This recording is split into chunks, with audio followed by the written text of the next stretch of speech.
Méditation du 25 août, un plaidoyer. Il n'y a aucune créature qui soit invisible devant lui. Tout est mis à nu et terrassé aux yeux de celui à qui nous devons rendre compte. Hébreux 4, verset 13. Le message suivant a été adapté d'un sermon du célèbre prédicateur C.H. Spurgeon intitulé « Péché secret ». Il s'agit d'un plaidoyer. Chère épouse, ne pensez pas qu'il n'y ait rien de mal à pécher quand personne ne regarde.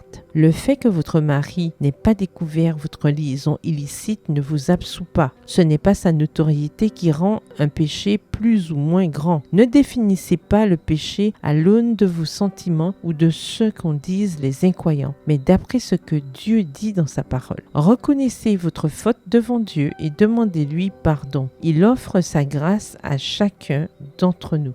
Les péchés secrets non reconnus sont dangereux. Sans la pression du regard des autres, nous avons tendance à ne pas les confesser. Avec le temps, nous les considérons comme inoffensifs et rationalisons leur légitimité. Et lorsque nous trouvons un bouc émissaire, nous nous éloignons encore plus de notre responsabilité dans ce péché, devenant ainsi une proie à part entière. Vous pouvez être précise dans vos excuses et vos explications à votre mari. Vous pouvez vous cacher sous le manteau d'une fausse piété, mais un jour la vérité éclatera et peut-être que tellement habitué avec votre cœur froid et dur, vous ne vous en soucierez même plus. Il est probable que notre première sortie secrète vous ait fait trembler de peur et de culpabilité. La deuxième et les suivantes ont été plus faciles. Vous êtes devenue plus audacieuse et plus indifférente quant au caractère de vos concessions progressistes. Vos plaisirs semblent être la seule solution à votre vide et à vos frustrations, mais ils sont limités et portent la signature du diable. Vous devenez sa propriété. Je vous en supplie avec larmes. Ne bouchez pas vos oreilles à la voix de l'Esprit Saint. Abandonnez vos péchés secrets. N'échangez pas le ciel contre eux.